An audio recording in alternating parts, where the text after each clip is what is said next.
శనిగాడు అని మాట అంటుంటారు, చాలా పొరపాటుది. ఆయన గ్రహాలలో ఒకడు, మహానుభావుడు. ఆయనని అలా నిందించడం, అలా మాట్లాడడం ఎప్పుడూ చేయకూడదు. ఆయనకి ఒక గొప్ప శక్తి ఉంది. ఏమిటో తెలుసా అండి? ఆయన కష్టపెడతాడు. ఎలా కష్టపెడతారో తెలుసా? ఆయన అనుగ్రహం కానీ కలిగిందనుకోండి, మీరు భగవత్ సేవలో ఉన్నారనుకోండి, ఆయన ఎలా కష్టపెడతాడంటే, మీరు చక్కగా ఏదో ఒక గొప్ప మోక్షపురికి యాత్రకు వెళ్ళేటట్టు, ఆ యాత్రలో మామూలుగా భార్యను తీసుకుని పైలా పచ్చీస్ లేదో ఆ గుళ్ళోకి ఈ గుళ్ళోకి వీళ్ళొచ్చేయడం కాదు. యాత్రకు వెళ్ళినప్పుడే భార్యకి జ్వరం వచ్చి పడుకుంటే భగవంతుణ్ణి, మామూలుగా అయితే ఆవిడ ఎక్కడో ఉంటుంది, ఈయన ఎక్కడో ఉంటాడు, ఈయనకు పొడుగు కాళ్ళు 4 అంగలు వేసుకుని వెళ్ళిపోతుంటాడు, ఆవిడ వెనకాల ఎవరో తీసుకొస్తుంటారు, ఆవిడ వస్తుంటుంది. పాపం ఎప్పుడు ఏ పూజో గోత్ర సంకల్పాల దగ్గర ఆవిడ ఇంతమందిని దాటుకుని ఆయన పక్కకు వస్తుండాలి. ఇప్పుడు ఏమవుతుందంటే, ఆవిడ జ్వరం వచ్చి గదిలో పడుకుంది, ఈయన కామాక్షి దగ్గరికి వెళ్ళి, అమ్మ మా ఆవిడ్ని జాగ్రత్తగా చూడమ్మా, అది లేకపోతే నా బతుకు ఎక్కడుందమ్మా అని ఇప్పుడు పక్కన లేకపోయినా ఆవిడ గురించి ప్రార్థన చేస్తాడు. మనసులో కించిత్ బాధ ఉంది, బెంగుంది, బరువుంది. అది భగవంతుడి దగ్గర చెప్పుకునే అవకాశం ఇస్తాడు. కానీ యాత్ర ఏం పాడవదు. ఏం చూద్దాం అనుకున్నావో అంతకన్నా బాగా జరుగుతుంది. ఒక మాట చేద్దాం అనుకున్న మోక్షపురి ప్రవేశం 2 మాటలు అవుతుంది. 2 మాటలు కంచెళ్ళు వస్తాయి. కించిత్ కష్టపెడతాడు, కానీ బాగా నీ లోపల ఉన్న ప్రేమ ఉద్భుతమవుతుంది.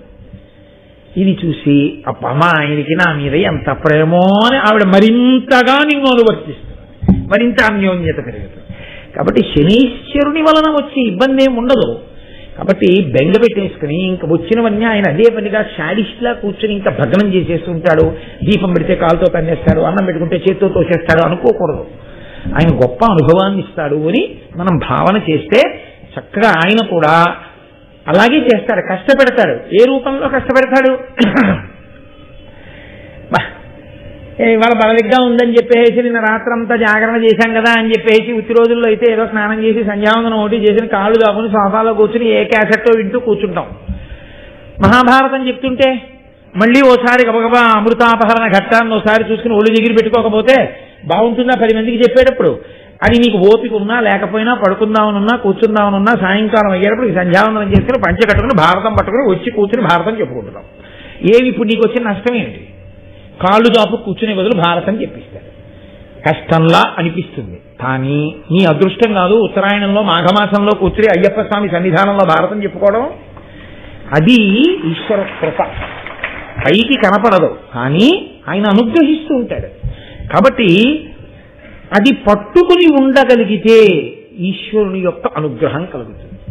అలా ఆవిడకున్నటువంటి ఒకే ఒక దుర్లక్షణం, ఏ అతిశయం ఉన్నదో అది పోయింది దాస్యంలో. ఆవిడకి పోవడం వల్ల ఇప్పుడు పరిణతి వచ్చేసింది. వచ్చేయడంలో ఆవిడ కొడుకుతో ఉన్నట్లు చెప్పేసింది. నాయనా ఒకనకొకప్పుడు పందెం కాశాం. ఆ పందెం కాయడం అనేటటువంటి లక్షణమే తప్పు, కానీ పందెం కాశాను, ఓడిపోయాను. ఇదిగో నేను ఇలా దాస్యం చేస్తున్నాను అంతేననుకుంటున్నావా? 2 గుడ్లు పుట్టాయి నాకు. నీకు అన్నగారు ఒకడున్నాడు అరుణుడు అని. నేను కేవలం తల్లిని తొందరగా అవలేకపోయానని ఒక రకమైనటువంటి అతిశయం వలన కలిగిన సిగ్గు చేత ఆ గుడ్డుని బదలగొట్టాను. పాపం అధోభాగం పూర్ణంగా ఏర్పడని పిల్లవాడు పుట్టాడు. మరి ఆ వాడికి ఎంత బాధేస్తుంది? వాడు నన్ను శపించాడు, 500 సంవత్సరములు దాస్యం చేస్తావో ఈ 2వ గుడ్డులోంచి పుట్టేటటువంటి పిల్లవాడి వల్ల నీకు ఆ దాస్యం పోతుందన్నాడు. కాబట్టి నాయన అప్పటి నుంచి నేను ఎదురు చూస్తున్నాను, నీ వలన నాకు దాస్యం పోతుంది అని నమ్మి ఉన్నాను. వృద్ధిలోకి వచ్చినటువంటి పిల్లల వలన తల్లిదండ్రులు కష్టములలోంచి పైకి వచ్చి సంతోషపడడం అన్నది లోకంలో ఉన్న మర్యాద కదా అన్నాడు. అది నిజం కదండి. లోకంలో తల్లిదండ్రులకి గొప్ప సంతోషం ఎప్పుడో తెలుసా? తాము పెంచి పెద్ద చేసుకున్నటువంటి బిడ్డలు ప్రయోజకులై వాళ్ళు అమ్మని నాన్నని ఎంతో సంతోషంగా చూస్తున్నారనుకోండి, ఆయన పడ్డ కష్టాలన్నీ మర్చిపోతాడు. మర్చిపోయి అబ్బా ఎంత హాయిగా ఉన్నానో, ఎంత సంతోషంగా ఉన్నానో అంటాడు. అదే పిల్లలు ప్రయోజకులు కాలేదనుకోండి, పిల్లలు తల్లి తండ్రి వంక అలా ప్రేమగా చూసేవాళ్ళు కారనుకోండి, ఆయనకు ఆ సంతోషం ఉండదు. నేను మీతో చెప్తున్నవి పచ్చి యథార్థాలు మాట్లాడుతున్నాను, జీవితంలోని మీరు గ్రహించాలి. ఒక వయస్సులో మంచి భార్య రావడం సంతోషం, ఒక వయసులో డబ్బు బాగా సంపాదించడం సంతోషం, ఒక వయసులో 2 కొడుకులు పుట్టడం సంతోషం, కన్యాదానం చేయడానికి కూతుళ్ళు పుట్టడం సంతోషం, ఇంకొక వయసులో మంచి అల్లుళ్ళు రావడం సంతోషం, ఇంకొక వయసులో కొడుకులు కూడా ప్రయోజకులు కావడం సంతోషం. పండిపోయే స్థితిలో ఆ పిల్లలందరూ పరమ ప్రేమతో నాన్నగారండి నాన్నగారండి నాన్నగారండి అని, అన్నయ్య దగ్గరికి వెళ్తే తమ్ముడు నాన్నగారండి నాన్నగారండి ఎప్పుడు వచ్చేస్తారు నాన్నగారండి అంటాడు, తమ్ముడి దగ్గరికి వెళ్తే అన్నయ్య నాన్నగారండి నాన్నగారండి ఎప్పుడు వచ్చేస్తారండి అంటాడు. నాన్నగారు ఉన్న చోటకి పిల్లలందరూ వచ్చి చుట్టూ కూర్చుని మాట్లాడతారు.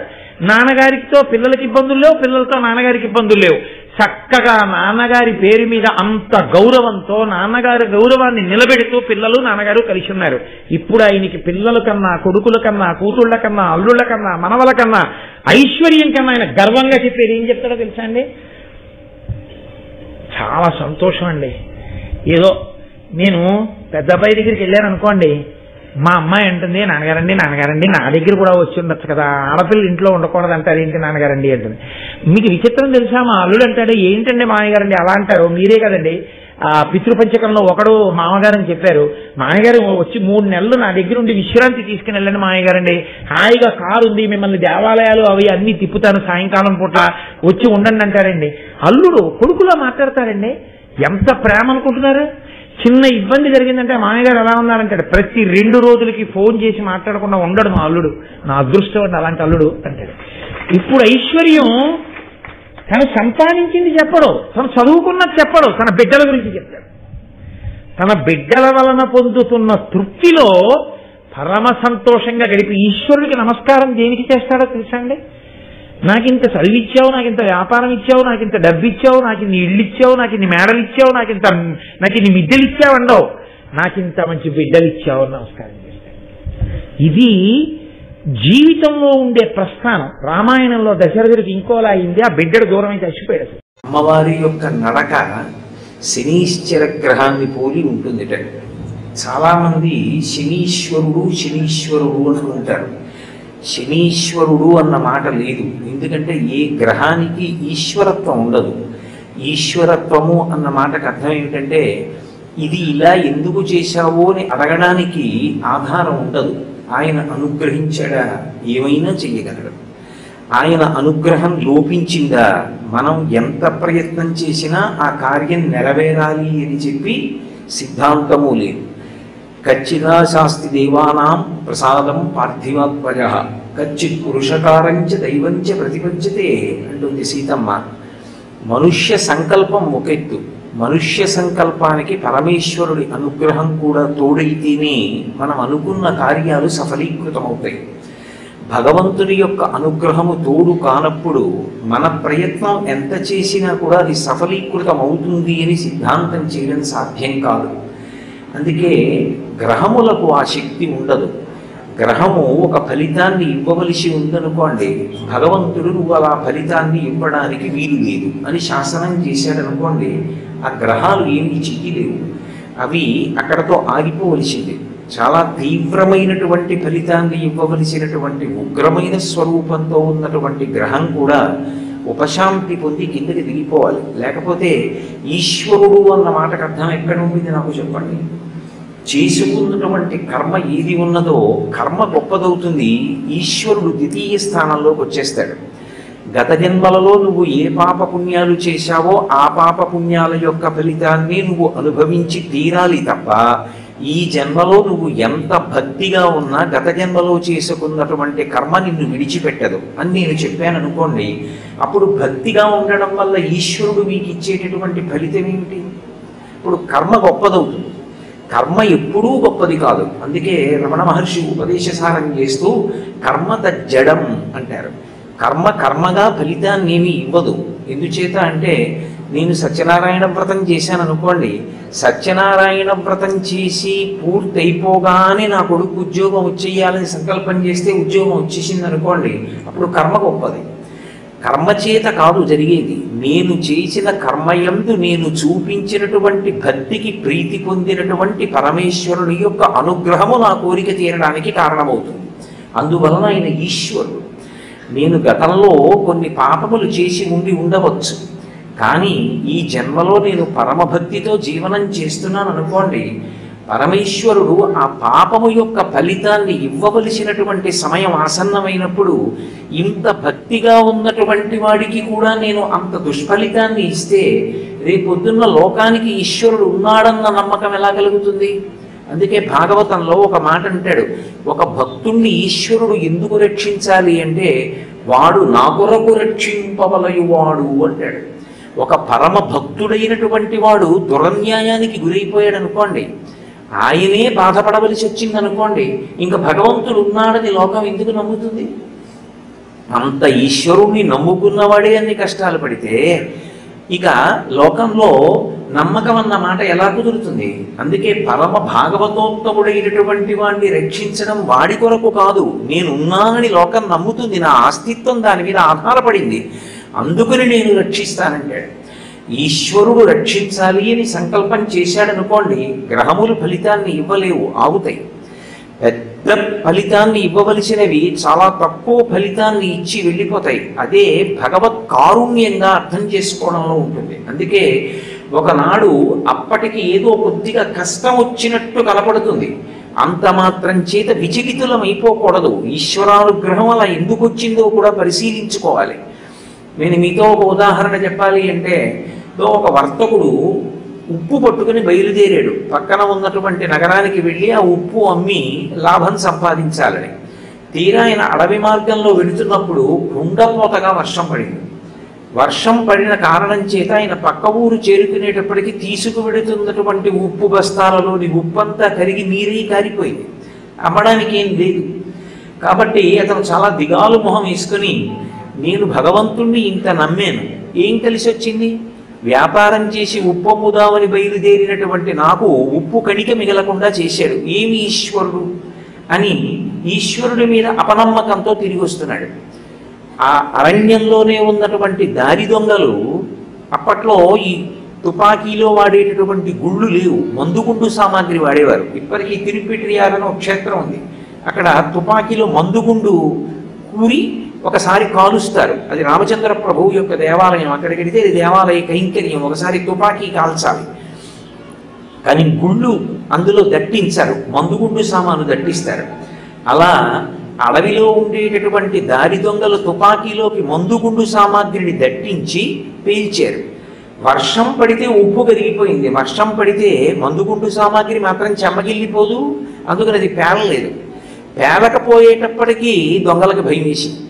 ఇప్పుడు మన తుపాకులు పేలట్లేదు కాబట్టి వర్తకులందరూ వచ్చి మన మీద పడి చంపేస్తారేమోనని దొంగలు తుపాకులు విడిచిపెట్టి పారిపోయారు. అప్పుడు ఆ వర్తకుడు అనుకున్నాడు, నేను గత జన్మలలో ఏదో పెద్ద పాపం చేశాను, ఈ ఒక్కసారికి పట్టుకెళ్ళిన ఉప్పు బస్తాలలో ఉప్పు కరిగిపోయింది, కానీ ప్రాణాలు నిలబడ్డాయి, ఈ భూమి మీద నీకు ఇంకా ఉప్పు ఉందిరా అంటారు. నాకు అమ్మవారు ఉప్పు మిగల్చింది, తినడానికి అన్నం మిగల్చింది, ఉప్పు అమ్మకానికి పట్టుకెళ్ళింది పోయింది, రావలసిన లాభం కొంత పోయింది, ధనరూపంగా పోయింది, కానీ ప్రాణములు దక్కే. ఇది కదా భగవతి కృప అంటే అనుకున్నాడు.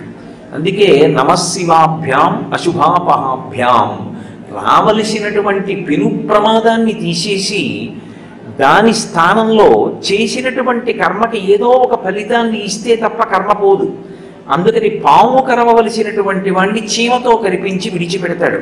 ఒక్కొక్కసారి మనం చేసినటువంటి మహాపాపానికి ఇంత పాపం ఇంత ఫలితాన్ని అనుభవించవలసిన వాళ్ళం ఇంత తక్కువ ఫలితంతో మనం తప్పించుకున్నామన్న విషయం కూడా మనకి తెలియదు.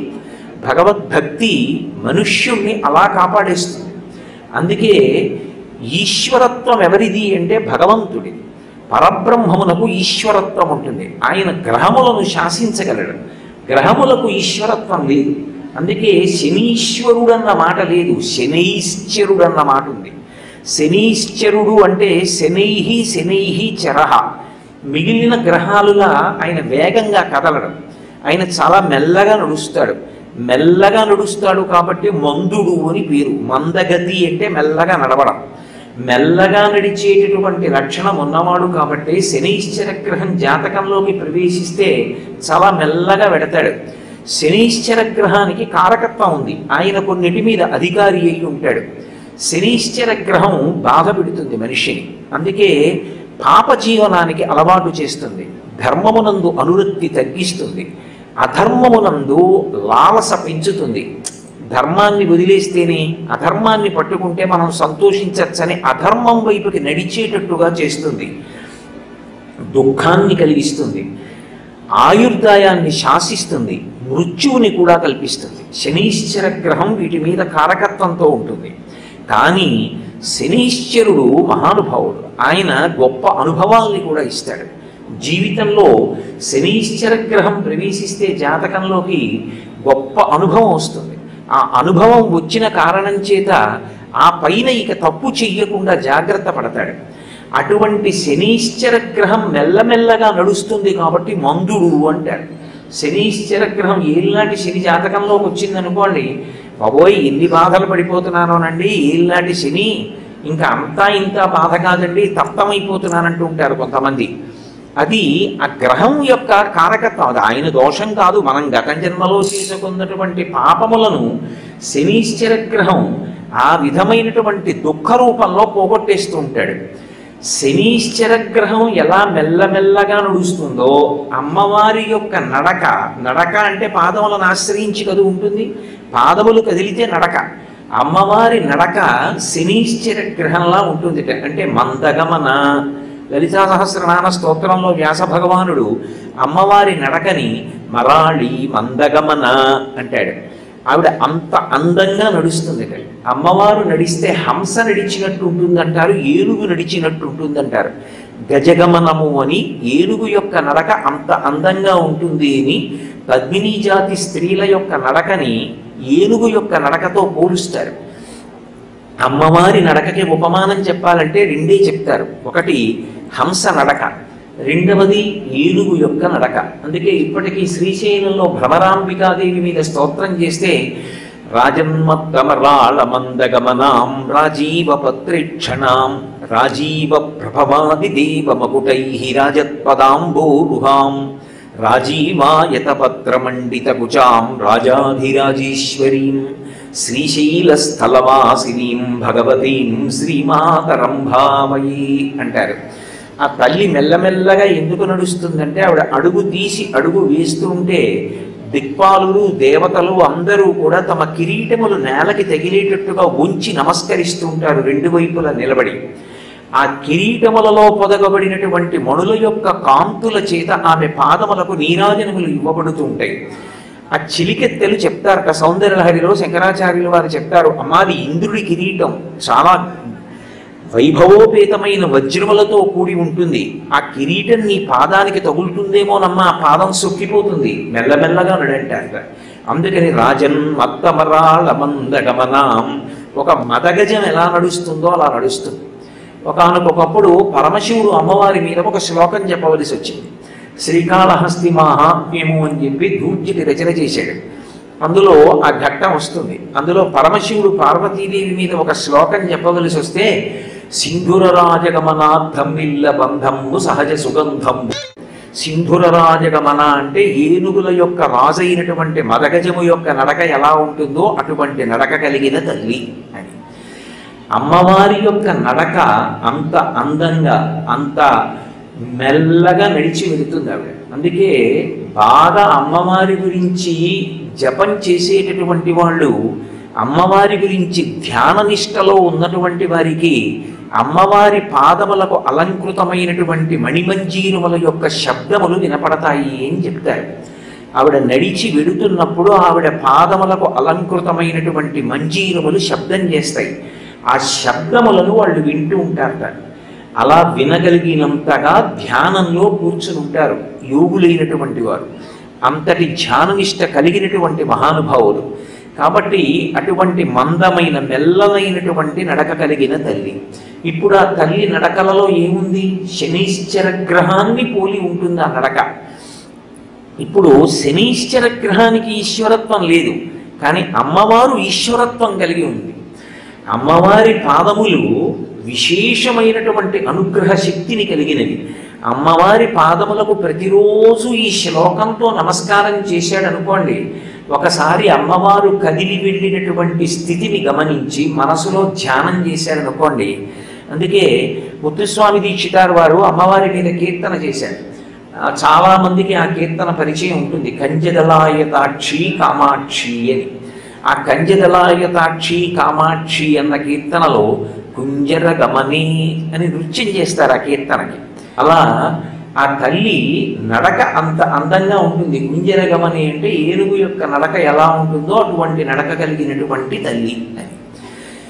కాబట్టి ఇప్పుడు శనీశ్చర గ్రహం యొక్క నడక ఎలా ఉంటుందో, ఎంత మందంగా ఉంటుందో అంత మందంగా అంత మెల్లగా నడిచేటటువంటి స్వభావము కలిగినటువంటి అమ్మవారు. కాబట్టి గతౌ మందో గంగాధర మహిషి కామాక్షి భజతాం. అమ్మవారి దగ్గర ఒక ప్రధాన లక్షణం ఉంటుంది, ఆమె మహాపతివ్రత. ఆమె తనంత తానుగా ఎంత శక్తివంతురాలు కానివ్వండి, మీరు కేవలం ఆవిడ గురించి స్తోత్రం చేస్తే ఆవిడ చిన్నబుచ్చుకుంటుంది. నన్ను స్తోత్రం చేస్తున్నారు ఎవరు? నా భర్తని కదా స్తోత్రం చేయాలి. ఆమె మహాపతివ్రత, తన భర్తని స్తుతి చేస్తే సంతోషిస్తుంది. అందుకే గంగాధర మహిషి, గంగని ధరించినటువంటి పరమశివుని యొక్క ఇల్లాలు అనేటప్పటికీ ఆవిడికి సంతృప్తి. కామాక్షి భజతాం, అటువంటి కామాక్షిని నేను భజించుచున్నాను. తమకేతుర్మాత, తమస్సు అంటే చీకటి, చీకటిని పోగొట్టగలిగినటువంటి పాదములు కలిగినటువంటి తల్లి. చీకటి అంటే పాపము అని ఒక అర్థం, దోషము అని, రాత్రి అని, పాపము అని, ఇన్ని అర్థాలు ఉంటాయి. తమకేతు అంటే పాపములను పోగొట్టగలిగినటువంటి పాదయుగళి కలిగినటువంటి తల్లి. అమ్మవారి పాదములకు ఎవడు నమస్కరిస్తాడో అటువంటి వాడి యొక్క పాపములన్నీ కూడా పటాపంచలైపోతాయి. ఆ తల్లి పాపమును తీయగలదు. పాపము అన్న మాటని మీరు కొంచెం జాగ్రత్తగా అర్థం చేసుకోవాలి. లేకపోతే అయినదానికి కానిదానికి అర్థం లేకుండా పాపము అన్న మాట అన్వయం చేసుకుంటే జీవితంలో అక్కర్లేని పిరికితనం అలవాటైపోతుంది. మనం ఏమి చెయ్యాలి, ఏమి చెయ్యకూడదు, విహిత కర్మ ఏది, నిషిద్ధ కర్మ ఏది, ధర్మము అంటే ఏది అని చెప్పడానికి అధికారము కలిగినటువంటిది వేదం ఒక్కటి. ఏది వేదం చెప్తుందో అదే ధర్మం తప్ప ధర్మం చెప్పడానికి ఇతరులకు అధికారం ఉండదు. ధర్మం మాట్లాడేది వేదం ఒక్కటే మాట్లాడుతుంది. వేదంలో చెప్పిన దాన్ని స్మృతి చెప్తుంది, స్మృతి చెప్పిన దాన్ని పురాణం చెప్తుంది, పురాణం చెప్పింది కూడా ఒకవేళ మనకి తెలియకపోతే శిష్టాచారం, ఊళ్ళో ఉన్న పెద్దల యొక్క నడబడి, అది కూడా తెలియకపోతే అంతరాత్మ ప్రబోధం. ఈ 5 ప్రమాణ వాక్కులై ఉంటాయి. అందులో శృతి వేదం ప్రధానం. ఆ వేదము ధర్మాన్ని చెప్తుంది. చెప్పినప్పుడు విహిత కర్మ అని ఉంటుందంటే ఇది నువ్వు చెయ్యి. అది చెయ్యడంలో ఈశ్వరుడు సాధ్యమైనంత అవకాశాన్ని కల్పిస్తాడు తప్ప చాలా కష్టపడి చేసేటట్టుగా ఎప్పుడూ ఆయన ఏర్పాటు పెట్టాడు. ప్రతిరోజు స్నానం చెయ్యి, స్నానం చెయ్యి అంటే మజ్జనం చెయ్యి అని అర్థం. అంటే తల మునిగేటట్టుగా స్నానం చెయ్యాలి. ప్రవహిస్తున్నటువంటి జలం దగ్గరికి వెళ్ళి మునగాలి. ఒకవేళ అలా వెళ్ళలేకపోతే అందుకే ఎప్పుడు ఎడ తెగక పారు ఏరుంది జుడున్ చొప్పడిన యూరవుండుము చొప్పడికున్నట్టి ఊరు చేరకు సుమతి అని చిన్నప్పుడు ఏరు ఉన్న ఊళ్ళో ఉండండి అంటారు స్నానం చేయొచ్చని. ఒకవేళ ఏరు లేదు, ఉన్నా వెళ్ళడానికి అవకాశం లేదు, ఏం చేయాలి అంటే కనీసం నూతిలో నీళ్లు తీసుకుని తల మించి పోసుకోవాలి. నుయ్యి కూడా లేదు, ఏం చేయాలి? పంపులో నీళ్లు తీసి తల మించి పోసుకోవాలి.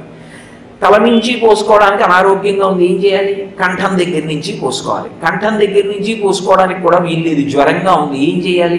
మొల దగ్గర నుంచి పోసుకోవాలి. అక్కడి నుంచి కూడా వీల్లేదు, మంచం నుంచి లేవలేకపోతున్నాను, ఏం చేయాలి? కనీసం కాళ్ళు కడుక్కోవాలి, అది కూడా చేయలేను, ఏం చేయాలి? విభూతి చల్లుకోవాలి, అది కూడా చేయలేను, ఏం చేయాలి? కొడుకు ఉండాలని కోరుకునేది అందుకు.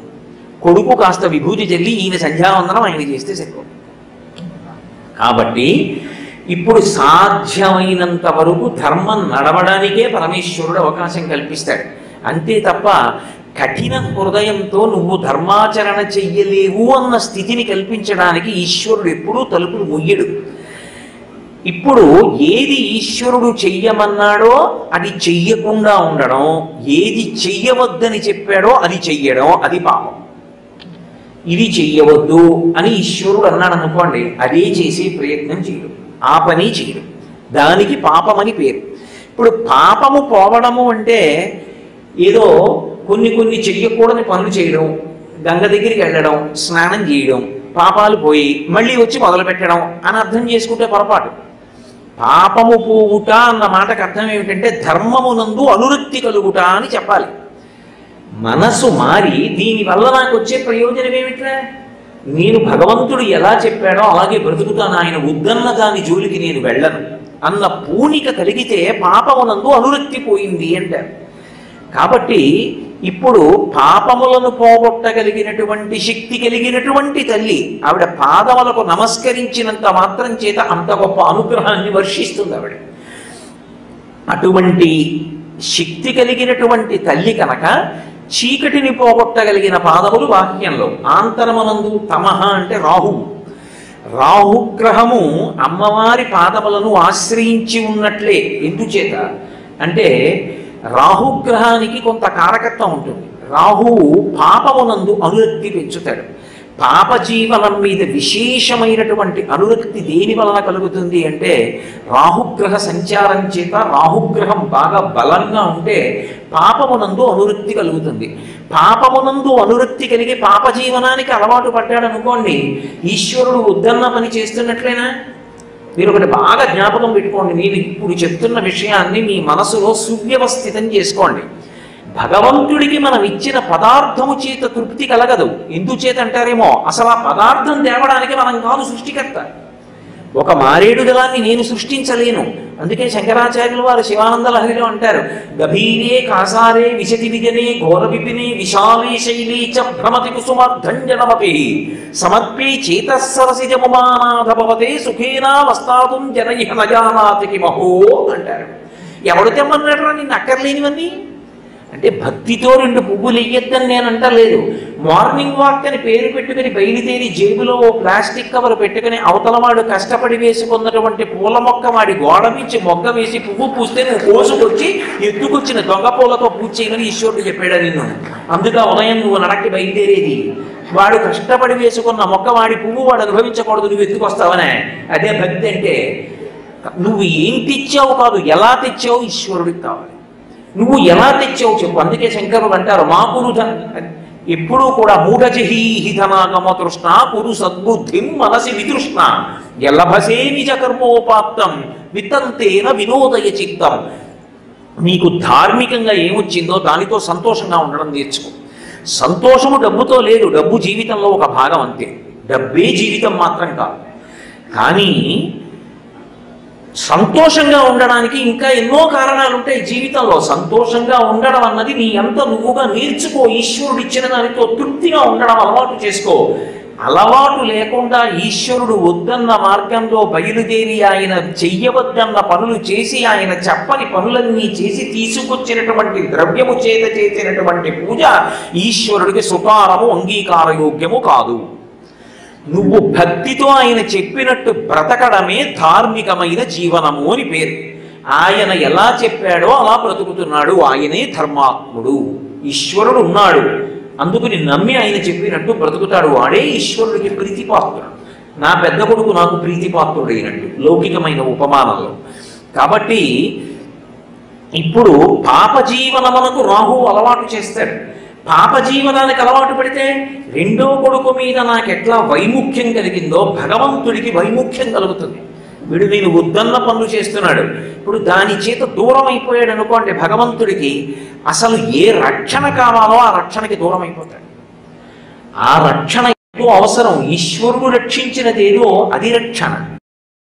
హనుమ ఉపాసనకి చాలా విశేషమైన రోజుగా చెప్పబడినది ఏది అంటే, సాధారణంగా ప్రతి వారంలోనూ కూడా మొట్టమొదట గొప్పది శనివారం. శనివారం నాడు స్వామి హనుమ యొక్క ఉపాసనకి అత్యంత ప్రీతిపాత్రమైన రోజు.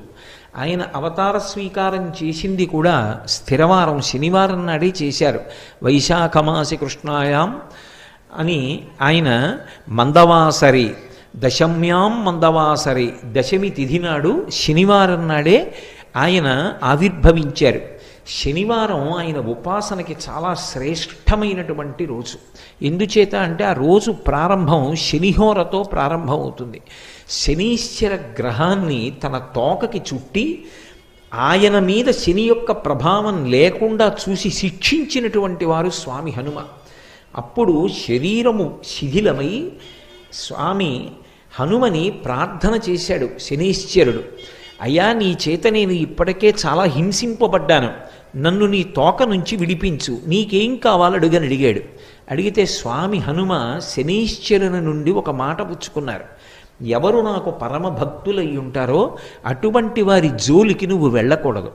ఒకవేళ జాతకంలో శనీశ్చరుని యొక్క ప్రభావం చాలా విశేషంగా ఉండేటటువంటి వారు కూడా హనుమ యొక్క అనుగ్రహానికి నోచుకున్న వారైతే అటువంటి వారందరికీ కూడా శనీశ్చర గ్రహం యొక్క ప్రభావం విశేషంగా ఉండేటటువంటి అవకాశం ఉండదు. అది హనుమ పుచ్చుకున్నటువంటి మాట. అందుకే హనుమదుపాసన శనివారం నాడు చేస్తే శనీశ్చర గ్రహం ఆనుకూల్యతని పొందుతుంది, పొంది బాధించడం అనేటటువంటిది ఉండదు. రెండవది, మాసములలో మార్గశీర్ష మాసంలో శనివారం నాడు స్వామి హనుమని ఉపాసన చేసినట్లయితే అది చాలా విశేషమైనటువంటి ఉపాసన.